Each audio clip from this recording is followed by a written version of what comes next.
আমি বলবো যারা ধর্মের কথা বলে টাকা নিচ্ছেন, ওয়াজ করে টাকা নিচ্ছেন, নামাজ পড়ে টাকা নিচ্ছেন, সবগুলা গুমরাহিতে আছেন, সবগুলা ভুল পথে আছেন। আপনি এইসব বলার কি? আপনি কি মাদ্রাসায় পড়াশোনা করছেন? তো মাদ্রাসায় পড়াশোনা করেন না, আপনি ইসলামের কি বুঝেন? তাহলে এই যে আপনি একটা মন্তব্য করলেন, তাহলে তাদের সংসার কিভাবে চলবে? আলেমদের পেছনে কেন নামাজ পড়েন না, এই শিরোনামে একটি ভিডিও সামাজিক যোগাযোগ মাধ্যমে ব্যাপক ভাইরাল হয়েছে। সেই ভাইরাল হওয়া ভিডিওতে যে ব্যক্তিটি ছিলেন তিনি এই মুহূর্তে আমার পাশেই দাঁড়িয়ে আছেন। প্রিয় দর্শক, সেই ভিডিওটি ভাইরাল হওয়ার পর অনেকেই অনেক ধরনের মন্তব্য করেছেন, অনেকেই ওনাকে গালিগালাজ করেছেন, অনেকেই অনেক প্রশ্ন করেছেন। সেই প্রশ্নের জবাব দেওয়ার জন্য তিনি নিজে আমার ঠিকানা সংগ্রহ করে আজকে এখানে উপস্থিত হয়েছেন।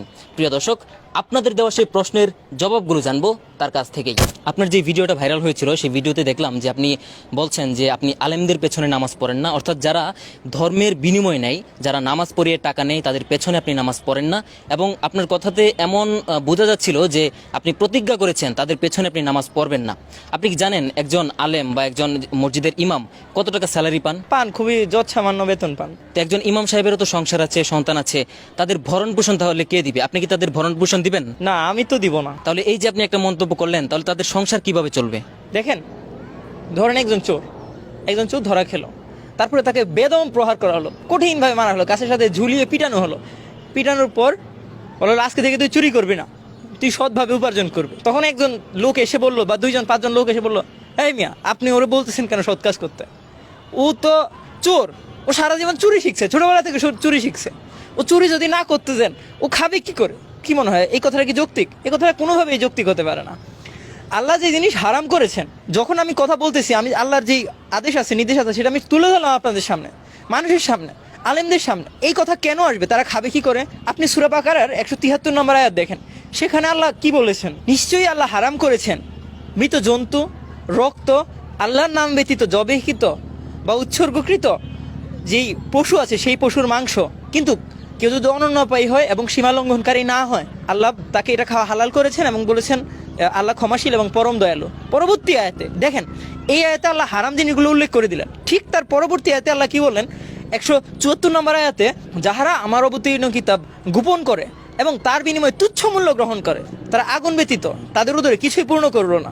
আল্লাহ হাসরের দিন তাদের সাথে কথা বলবেন না, তাদেরকে পবিত্র করবেন না। পরবর্তী আয়াতে আল্লাহ কি বললেন? তারাই হেদায়েতের পরিবর্তে গুমরাহি এবং ক্ষমার পরিবর্তে শাস্তি ক্রয় করে নিল। আগুন সহ্য করতে তারা কতই না ধৈর্যশীল। দেখেন, এখানে আল্লাহ সুস্পষ্টভাবে বলে দিচ্ছেন, কোরআনের আয়াতের বিনিময় নেওয়া, ধর্মীয় কোনো কাজ করে বিনিময় নেওয়া, এটা আল্লাহ সরাসরি হারাম করেছে। কি করে খাবে সেটা আল্লাহ বলে দিয়েছেন। সেটা হলো সূরা জুমার 10 নম্বর আয়াতে আল্লাহ বলেছেন, তোমরা সালাহ শেষ করে আল্লাহর জমিনে ছড়িয়ে পড়ো এবং তার অনুগ্রহ সন্ধান করো। নিশ্চয়ই আল্লাহ উত্তম রিজিক দাতা, অনন্য উৎস থেকে তোমাদেরকে রিজিক দিবেন।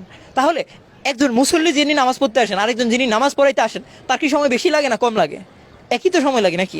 তো মুসল্লি যদি কাজ করে আসতে পারেন, কাজ করতে পারেন, তাহলে একজন ইমাম তিনি কেন নামাজ পড়াইতে পারবেন না? উনি ছোটবেলা থেকে পড়াশোনা করে মাদ্রাসায় পড়াশোনা করছেন, অনেক টাকা খরচ হয়েছে তার বাবা মায়ের, তো ফাইনালি তিনি কি ইনকাম সোর্স হিসাবে এটা নিতে পারেন না? দেখেন, এখানে কথা হলো ওইটাই আবার আসে যে একজন চোর ছোটবেলা থেকে, তার বাবা দাদা সব চোর ছিল, সে শিখছে ছোটবেলা থেকে চুরি, ঠিক আছে? এখন যখন আমি চুরির বিরুদ্ধে কথা বললাম, যদি 10 জন মানুষ উঠে দাঁড়ায় বলে, হ্যাঁ এই চুরির বিরুদ্ধে কেন কথা বলতেছে, ও চুরি ছাড়া কি খাবে, এটাই হয়ে গেছে। হ্যাঁ, এখন আমাদের ত্রুটিপূর্ণ শিক্ষা ব্যবস্থায় এটা আলাদা অনেক বড় একটা কথা, সেদিকে আমি যাব না। এই যে আপনি কোরআনের আয়াতগুলো বললেন, আলেমরা তো কোরআনের আয়াতগুলো পড়ছেন, ওনারা কি জানেন না? তো আপনি কি আলেমদের থেকে বেশি বুঝেন? হ্যাঁ, আমি দেখেন, আমি আমার এর আগে একটা বক্তব্যতে আমি বলেছিলাম যে আলেমরা জানেন, আলেমরা বুঝেন, ঠিক আছে, কিন্তু 2 প্রকার আলেম। একটি হলো সত্যনিষ্ঠ আলেম, আর একটি হলো ধর্ম ব্যবসায়ী আলেম। ধর্ম ব্যবসায়ী আলেম কারা? যারা ধর্মকে নিয়ে ব্যবসা করতেছে। আর হক্কানি আলেম যারা আছেন, যারা এই আয়াতগুলোর সত্যিকারের মনোপলব্ধি করতে পারেন, তারা কিন্তু নিজের মেধাকে, নিজের জ্ঞানকে মানবতার কল্যাণে মানুষের জন্য উৎসর্গ করছে এবং তার বিনিময়ে টাকা নিচ্ছে না। টাকা নিলে সমস্যাটা আসলে কোথায়, মূল সমস্যাটা কোথায়? টাকা নিলে মূল সমস্যা কোথায়? আমি আমার পূর্ববর্তী ভিডিওতে বলে আসছি যে তারা আসলে ন্যায়ের পক্ষে, সত্যের পক্ষে কথা বলতে পারে না, ঠিক আছে? আল্লাহ রসুলের, আল্লাহ এটা জানতেন, এই জন্য আল্লাহ এই জিনিসটা সরাসরি হারাম করেছেন যে টাকা নিলে ধর্মের প্রকৃত শিক্ষাটা, ধর্মের প্রকৃত কথাটা, এটা আর আসলে উত্থাপন করা যায় না। তাহলে আপনি কি বলতে চাচ্ছেন যে আমাদের সমাজে যে এত এত আলেম আছেন, নামাজ পড়িয়ে টাকা নিচ্ছেন বা ওয়াজ মাহফিল করে টাকা নিচ্ছেন, তাহলে ওনারা কি ভুল পথে আছেন? ওনারা কি এগুলো বুঝেন না? হ্যাঁ, যারা টাকা নিচ্ছেন তারা অবশ্যই ভুল পথে আছেন। আমি বলবো যারা ধর্মের কথা বলে টাকা নিচ্ছেন, ওয়াজ করে টাকা নিচ্ছেন, নামাজ পড়ে টাকা নিচ্ছেন, ওই জানাজা পড়ে টাকা নিচ্ছেন, বাচ্চার নাম রেখে আকিকা করে টাকা নিচ্ছেন, সবগুলা গুমরাহিতে আছেন, সবগুলা ভুল পথে আছেন। কারণ আমরা দেখি রাসূল সাল্লাল্লাহু আলাইহি ওয়াসাল্লাম কোনো টাকা নেন নাই, তার পূর্ববর্তী নবীরা কোনো টাকা নেন নাই। রসুলের পরবর্তী সাহাবীরা কোনো টাকা নেয় নাই। রসুল আজকে রসুল দাঁড়িয়ে রাখছে, সেটাকে সুন্নাহ হিসাবে নিছে। রসুল যে টাকা নেয় নাই, রসুলের জীবন সম্পদ সব কিছু উৎসর্গ করে গেছে, সেটাকে আপনারা কেন সুন্নাহ হিসাবে নেন নাই? এরপরে আবার আমার কমেন্টে আমি দেখতেছি অনেকে বলতেছেন যে আবু বকর রাদিয়াল্লাহু বেতন নিছে, সাহাবী খোলাফায়ে রাশিদিনরা বেতন নিছে, কিন্তু তারা তো একজন রাষ্ট্রের কর্তৃপক্ষ। তারা যখন রাষ্ট্রের কর্তৃপক্ষ হইলো, আবু বকর রাদিয়াল্লাহু তিনি খলিফা হওয়ার পর কাপড়ের ব্যবসা করতে যখন যাচ্ছিলেন, ওমর রাদিয়াল্লাহু তাকে আটকাইলেন। এটা আপনারা সবাই জানেন। আটকানোর পরে এবার বললেন আপনি কেন যাচ্ছেন? বলতেছে আমি তাহলে সংসার চালাবো কি দিয়ে? তখন ওমর রাদিয়াল্লাহু সহ মজলিস শিশুরা বসে সিদ্ধান্ত হলো তিনি একজন সাধারণ মুজাহিদের সমান ভাতা নেবেন। এমনকি আবু বকর রাদিয়াল্লাহু মৃত্যুর পূর্বে একজন কাজীকে ডেকে বললেন আমার কত টাকা বেতন হয়েছে। তখন তিনি ওই বেতনের সমপরিমাণ টাকার একটা জমি দিয়ে বললেন এই জমি বিক্রি করে ওই টাকা নিয়ে নাও। আপনারা যারা ওইটাকে আপনারা হাদিস হিসেবে উত্থাপন করতেছেন, প্রমাণ হিসেবে উত্থাপন করতেছেন, ঠিক আছে, তাহলে এটা কিভাবে আপনি যুক্তি ঘটাবেন? আগে ইসলামিক রাষ্ট্র প্রতিষ্ঠা করেন, তারপরে আপনি রাষ্ট্রের খলিফার পর্যায়ে যান, এরপরে আমির পর্যায়ে থাকেন। রাষ্ট্রের এই আপনার কথায় সমাজ উঠবে বসবে, আপনি 24 ঘন্টা সময় আল্লাহর কাছে ব্যয় করেন, তখন আপনি এখান থেকে 2-4 টাকা যা ভাতা আসে বা সরকারিভাবে যেটা নির্ধারণ করা হবে, তখন আপনি এখান থেকে ভাতা নিতে পারেন। এখন আপনার ইসলামিক রাষ্ট্র নাই, কিছু নাই, আপনি বসে বসে নামাজ পড়ে টাকা নেবেন, ওয়াজ করে টাকায় নেবেন, এগুলা মুসলমান যেখানেই যাবে সেখানেই কাফেরদের একটা নজর থাকবে। আমেরিকা কি করে এটা বাংলার মানুষ কোনোদিন খোঁজ করে না, কিন্তু বাংলার মুসলমান কি করে এইটা আমেরিকা খোঁজ করে। জোরে কোন কথা ঠিক কিনা? জানেন আপনারা ইউটিউব যারা চলান, এই যে মোবাইল ধরে আছেন, ইউটিউবে কয়েকদিন আগে একটা খবর বানাচ্ছে, সেটা হলো কি যে ওই যে আপনার কুমিল্লা, আগে কুমিল্লা ছিল বৃহত্তর কুমিল্লা, এখন আর একটা জেলা হয়েছে চাঁদপুর। এই চাঁদপুর জেলার ফরিদগঞ্জ থানার যিনি খতিব ইমাম, উনি ধরা পড়ছেন।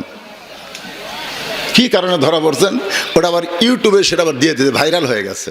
কারণটা হলো উনি 12 বছর হলে ইমামতি করতেছেন। কয় বছর? কিন্তু হঠাৎ আর মাথাত কি একটা খেল আসলো, উনি একদিন ইমামতি করার আগে খুতবা, জুমার দিনে খুতবার মধ্যে আগে ওয়াজ করতে করতে বলল যে ইমামতি করে টাকা নেওয়া জায়েজ নাই। ইমামতি করে কি নেওয়া জায়েজ নাই? টাকা নেওয়া জায়েজ নাই। এখন আপনারা বলেন বাংলাদেশের যত ইমাম আছে এরকে সম্মান বেশি থাকলেও এদের কিন্তু অভাব আছে। যেরকম আছে না নাই? কারণ কোনো ধনীর ছেলে, কোনো এসপির ছেলে ইমামতি করেন, আপনি গোটা বাংলাদেশ খুঁজে দেখেন এসপির ছেলে ইমামতি করে, এমপির ছেলে মুয়াজ্জিনি করে, এগুলো একটাও নেই। যারা ইমামতি করে অধিকাংশই তারা গরিবের সন্তান। যেরকম কথা ঠিক কিনা? আর এই কথা যখন বললো ইমামতি করে টেকা নেওয়া জায়েজ নাই, তখন তো হুজুরের অবস্থা খারাপ। কিছুদিন পরে বলতেছে গরিব ইমামের পিছনে ইক্তেদা করা মাকরু, গরিব ইমামের পিছনে ইক্তেদা করা মাকরু। ইমাম মানে নেতা, আর নেতা মানে ধনীদের সন্তান হওয়া লাগবে, তাদের বেতন ছাড়া নামাজ পড়ান লাগবে। ওই থানার যতগুলো ইমাম আছিল তারা সবাই র্যাবের অফিসে কমপ্লেন দিল। কোন অফিসে? হয়তো বলবেন হুজুর পুলিশের অফিসে না দিয়া থানা আপনাদের র্যাবক দিল কেন?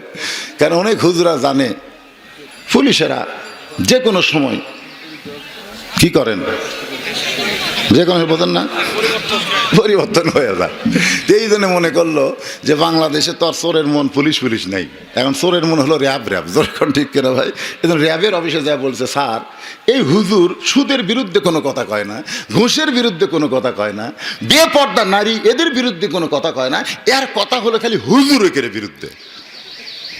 এই যে আমরা নামাজ পড়ে বলে বেতন নেওয়া জায়েজ নাই, আবার গরিব ইমামের পিছনে ইক্তেদা করা মাকরু, তাহলে আমরা চাই কোথায়? এই হামাকের গ্রুপ হয়ে হামাকের বিরুদ্ধে কথা বলে, ব্যাপার কি?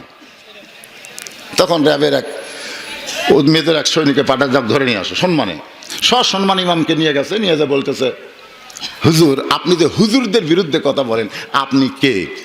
যেই বলছে আপনি কে, সঙ্গে চুমকা উঠছে, মানে কে যেই কইছে চুমকা উঠছে। তখন বলতেছে এই তো চুমকা উঠলো, একার বাইরে কাম হবে না, ভিতর লিয়ে যাওয়া লাগবে। ভিতর বোঝেন? আপনারা তো ভিতরে যাননি, আমি কয়েকবার গেছি। এই ভিতরে নিয়ে যায় রিমান্ডে নেয়। তোর এখন কি নেয়? রিমান্ডে নেয়। ওটা কিন্তু হুজুর হাজুর কিছু খাতির নেই। আপনি কি মনে করছেন রিমান্ডে গেলে হুজুরাই দেখেন আমার হাতে এই 2 হাত বান্ধা এর মধ্যে খুঁটি দিয়েছিল আমার, এখন পর্যন্ত এই হাতগুলো ভাঙ্গাই আছে। ভাঙ্গা অবশ্যই 2 আঙ্গুলে আমি কোনো বল পাই না, মানে এমনভাবে দিয়ে তার মধ্যে দিয়েছে খুঁটি দিয়ে হুজুর হাজুর। যারা গেছে ভিতরে তারা বুঝবে, জেলের ভিতরে না রিমান্ডের ভিতরে যারা গেছে এরা বুঝবি কাম কি। তো এখন ওই রিমান্ডে তুই আসলে বল তুই কে? যেই বলছে জোর করে, তারপরে ওই কারেন্ট মারিন যা আছে যেগুলো দেয়, তারপর ডিম সিদ্ধ করে ঢুকে দেয়, মেলা কিছু করে, বুঝেন না? তো এখন নিয়ে আসে এগুলো সব সেট করছে, ওই ভয়ের টালাই কইছে আমি খ্রিস্টান। আমি খ্রিস্টান, 12 বছর ধরে আমি মুসলমানদের মধ্যে ঢুকছি। কি জন্য ঢুকছো? বলে আমাদের খ্রিস্টান জগতের একটা চিন্তা হলো আসল মুসলমান কারা, আসল মুসলমান কারা এটা বাইরে থেকে বোঝা যাবে না, এটা ভিতরে ঢুকলে বোঝা যাবে। কারণ সব মুসলমানকে মারা তো আমাকে লাভ নেই, তাহলে আসলগুলো মারলেই হবি। জোরে কোন কথা ঠিক কিনা? খামাকা সবাক মারা লাভ আছে?